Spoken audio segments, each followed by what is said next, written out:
Note: the following video depicts a specific configuration of the G4 notebook. The same removal and replacement procedures apply to all configurations of the G4 notebook. Before you begin, remove the battery, wireless module, hard disk drive, optical drive, keyboard, top cover, USB board, display assembly,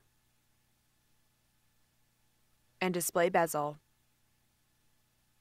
Removal: remove the 4mm P1 Phillips head screw that secures the right hinge cover to the display enclosure. Slide the right hinge cover off of its alignment pin and rails on the display enclosure and remove. Important: make note of the routing of all cables for later replacement. The left hinge cover is removed in the same manner. Replacement: slide the right hinge cover onto its alignment rails and pin on the display enclosure.